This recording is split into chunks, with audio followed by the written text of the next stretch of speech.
श्री कृष्ण का जन्म द्वापर युग में भाद्रपद मास की अष्टमी तिथि को हुआ था।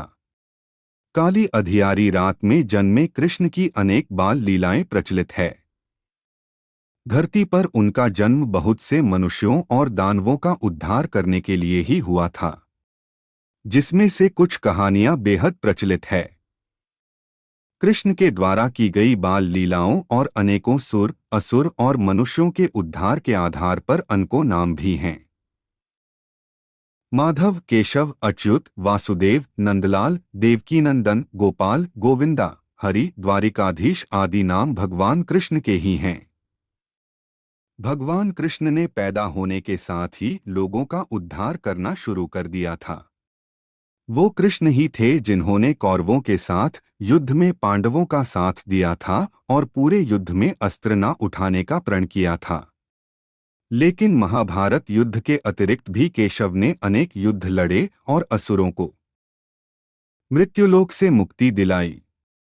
इसी एक युद्ध के दौरान ही उनका नाम रणछोड़ पड़ा। रण के मैदान से भागने की वजह से ही केशव को शत्रुओं ने रणछोड़ नाम दिया।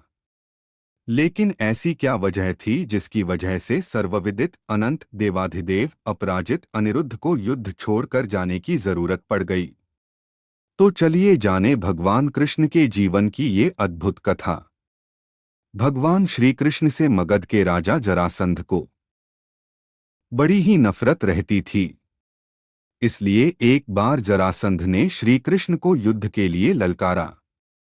इस युद्ध में विजय की कामना से उसने अपने साथ यवन देश के राजा काल्यवन को भी युद्ध में सम्मिलित कर लिया, क्योंकि काल्यवन अजेय था।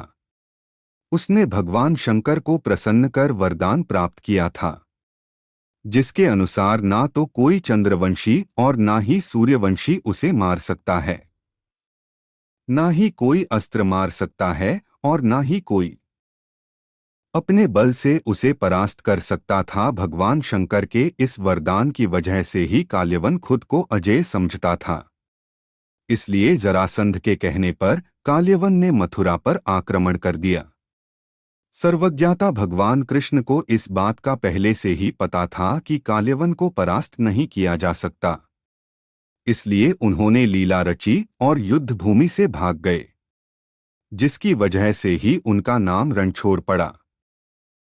युद्धभूमि से भागकर श्री कृष्ण एक अंधेरी गुफा में पहुंचे, जहां पर पहले से ही इक्ष्वाकु वंश के राजा मंधाता के पुत्र और दक्षिण कोसल के राजा मुचकुंद गहरी निद्रा में सो रहे थे। दरअसल राजा मुचकुंद ने असुरों से युद्ध कर देवताओं को विजय दिलाई थी। लगातार कई दिनों तक युद्ध की वजह से बहुत थक गए थे। इसलिए देवराज इंद्र ने उनसे सोने का आग्रह किया और वरदान दिया कि जो कोई भी आपको निद्रा से जगाएगा वो जलकर भस्म हो जाएगा। श्री कृष्ण ने लीला स्वरूप उसी गुफा में प्रवेश किया था जहां मुचकुंद सोए थे। भगवान का पीछा करते हुए जब काल्यवन उस गुफा में पहुंचा तो श्री कृष्ण ने उसे भ्रमित करने के लिए अपना पीतांबर राजा मुचकुंद के ऊपर डाल दिया। अंधेरी गुफा में काल्यवन को लगा कि श्री कृष्ण गुफा में छिपकर सो रहे हैं। इसलिए उसने राजा मुचकुंद को श्री कृष्ण समझकर जगा दिया। राजा मुचकुंद के जगते ही काल्यवन भस्म हो गया। भगवान श्री कृष्ण ने पूरे जीवन काल में तमाम लीलाएं की और राक्षसों का उद्धार किया।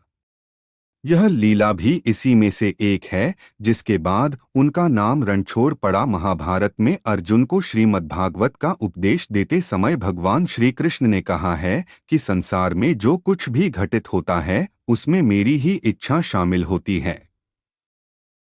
आपको यह वीडियो पसंद आया है तो मेरे इस चैनल को लाइक और सब्सक्राइब जरूर करें। आप कमेंट के द्वारा अपना सुझाव भी दे सकते हैं। आगे भी ऐसे ही ज्ञानवर्धक वीडियो देखने के लिए बेल आइकन को अवश्य ही दबाएं ताकि मेरे आने वाले नए वीडियो की जानकारी आपको मिल सके।